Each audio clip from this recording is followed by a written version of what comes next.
Students, आज जिस topic पे हम बात करने वाले हैं वो परसुएसिव पैराग्राफ है। परसुएसिव पैराग्राफ वो पैराग्राफ होता है जो परसुएट करने के लिए लिखा जाता है। परसुएट करना यानी किसी को कायल करना, कन्वेंस करना किसी पॉइंट पर।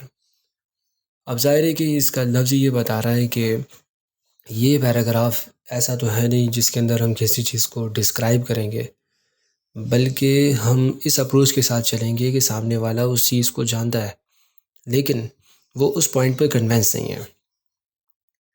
अब आप जानते हैं कि टॉपिक सेंटेंस भी हम पैराग्राफ में लिखते हैं, सपोर्टिंग डिटेल्स का भी एक पार्ट होता है और फिर कंक्लूजन होता है जिसमें हम लास्ट सेंटेंस में अपनी बात मुकम्मल करते हैं। अब इसके टॉपिक सेंटेंस में क्या होना चाहिए? तो देखो, टॉपिक सेंटेंस होता है फर्स्ट इंप्रेशन होता है। सारी बातों में जिन वीडियोस में मैंने लास्ट में बात की है ये बात क्लियर हो गई है।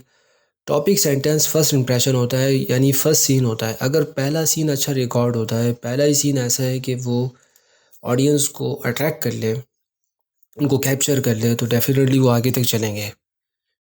तो टॉपिक सेंटेंस में आपका टॉपिक आ जाता है और ये चूँकि हम परसुएसिव पैराग्राफ लिख रहे हैं तो इसके अंदर ये बात लाजमी तौर पर हमने अपने जहन में रखनी है कि इसको हमने ऐसे क्लियर करना है कि लाइक अ क्लेम, एक दावे की तरह, क्योंकि हम आगे परसुएट करने वाले हैं ना, कन्वेंस करने वाले हैं, तो एक क्लेम की तरह हम इसको लेकर आते हैं। क्लेम करने के बाद फिर आप सपोर्टिंग डिटेल्स में अपने ही क्लेम का जवाब देते हैं कि ये जो मैंने कहा तो ऐसा क्यों कहा। For example, Turkey is one of the best countries in the world to live. ये वाली बात हमने फर्स्ट वीडियो में बताई थी, तो वो यही वाली एग्ज़ाम्पल थी एक। सही है। इस तरह और भी बहुत सारी एग्ज़ाम्पल्स आपको नेट पर इसकी मिल जाएंगी। तो जो क्लेम हमने कर दिया कि भाई ये कंट्री सबसे बेस्ट है दुनिया में रहने के लिए, या ये चीज़ सबसे ज़्यादा बेहतर है, या ऐसा होना चाहिए, तो अब इसी बात का जवाब हम सपोर्टिंग डिटेल्स में देते हैं कि क्यों। अब इस क्यों में हमने अपने आंसर को ऐसे रखना होता है कि वो एक्सेप्टेबल हो सके। इसमें हम रीज़न्स बताते हैं, ऐसे रीज़न्स जो बेतुके ना हों, वो लॉजिकल रीज़न्स हों, तुक की बातें हों। अपनी बात को यहाँ साबित करने के लिए हम एग्जाम्पल्स भी लेकर आते हैं।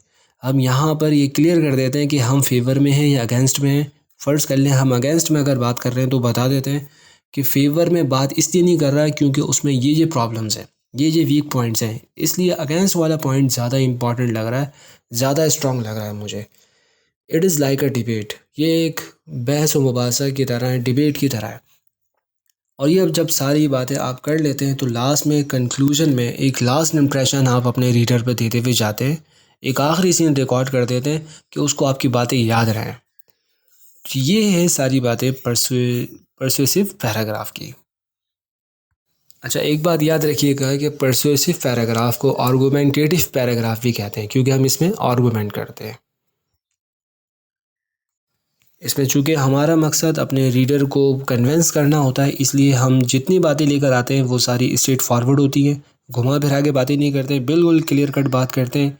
कभी हमें कंपैरिजन भी करना पड़ता है तो हम कंपैरिजन करते हैं, और अपने पॉइंट ऑफ व्यू को हम स्ट्रॉन्ग रीजंस के साथ, साउंड एविडेंसेस के साथ लेकर आते हैं, मजबूत दलाइल के साथ। एक्सपोजिटरी पैराग्राफ की तरह यहाँ पर भी हम रिपीटेशन नहीं करते, हम फैक्ट्स एंड फिगर की बात करते हैं, हम कॉज एंड इफ़ेक्ट की बात भी कर सकते हैं। बस सारा जो पर्पस होता है वो कन्वेंस करना होता है। तो आई होप आपको ये वीडियो पसंद आई होगी। पसंद आई है तो लाइक, कमेंट, शेयर जो भी आपको करना है वो ज़रूर कर दीजिए। ओके जी, अस्सलामु अलैकुम वरहमतुल्लाहि वबरकातुहू।